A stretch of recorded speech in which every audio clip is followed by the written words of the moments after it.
So normally I'd film walking up to the shed, but it's raining today and it's just too wet. Today's episode was planning to be on getting all of the suspension fitted to the 335, the 17T car. However, I'm going to separate that video into a few separate ones. Today I'm going to get these pedals fitted up and just make sure they do what I think they're going to do and they're going to fit well. But before I do that, I've decided to finally sort out the lighting in the shed.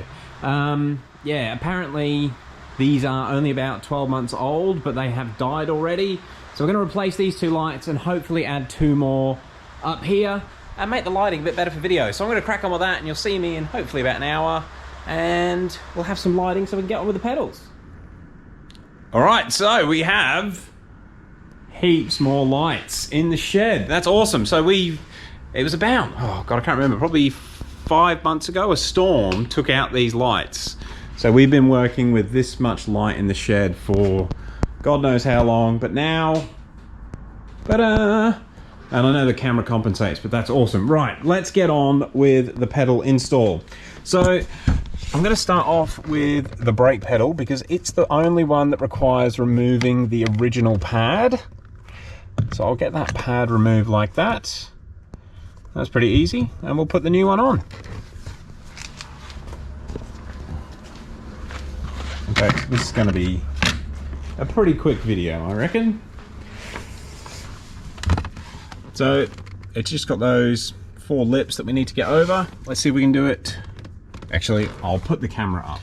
Alrighty, so if we slide it over the top first.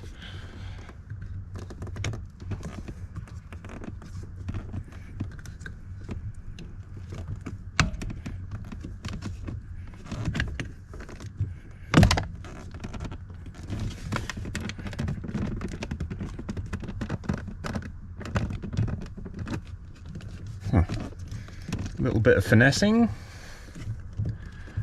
but that is that pad for the brake on.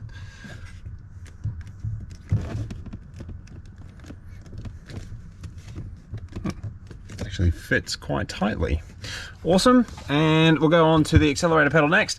Again, this one is just a slip-on, which I'm pretty confident is the same as the genuine version.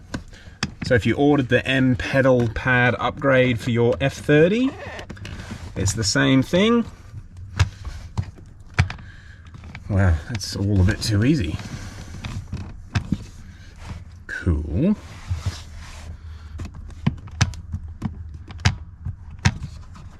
Make sure nothing is catching. We are good, we're safe. I'm double checking the brake pedal again.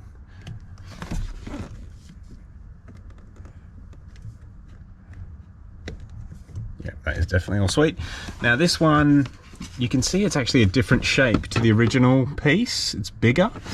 That's because this is the E9, where this is the later version. Let's see if it's gonna fit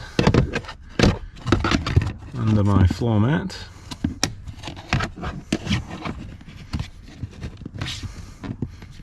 Oh, it is.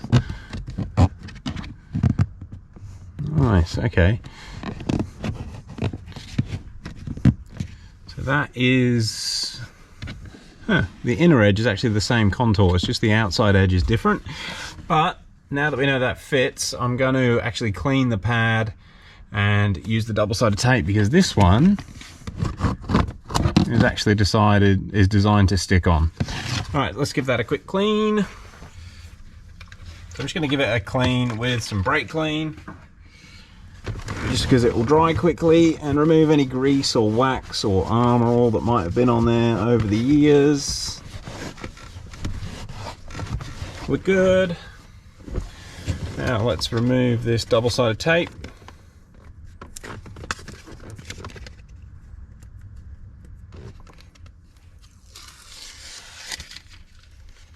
All right, and so we'll squeeze it up in there.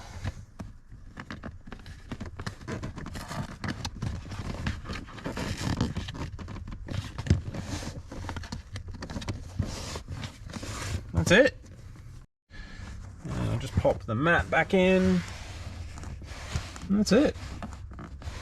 Actually, back a bit.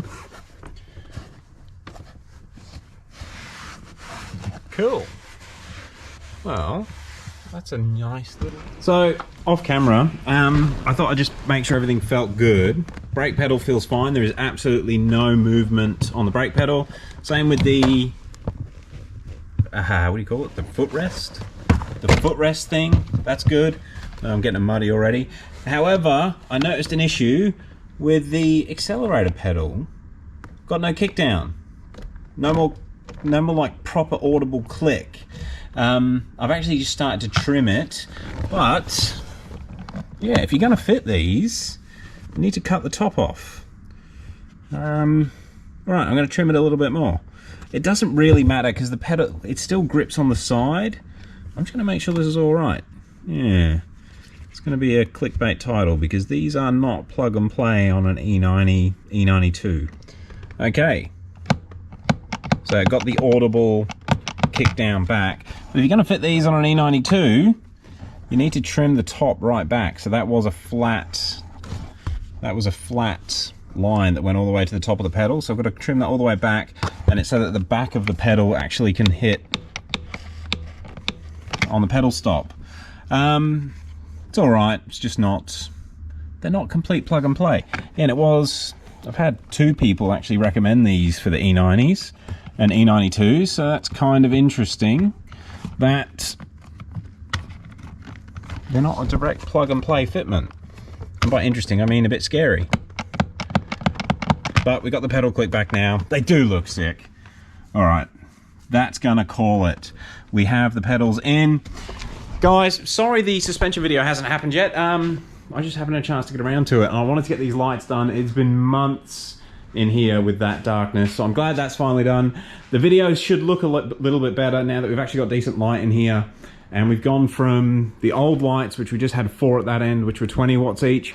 We put 4 new ones in at 40 watts each, so we've got way more lighting going on. I'm happy. I'm going to have those pedals available at 0to60.com. I've only got about 3 sets left.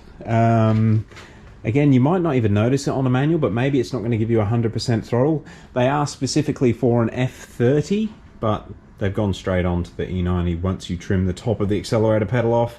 Just keep that in mind if you do grab a set. And I'm going to say it again, tomorrow's the suspension video. Oh, God. Trying to get on top of things has just been crazy. Sorry about the weird scatteredness of the videos. Trying to get O'Reilly ready for roll racing in a week's time is very much a priority, so that has definitely taken over a little bit, and there's been a few things that we're doing to O'Reilly off camera as well.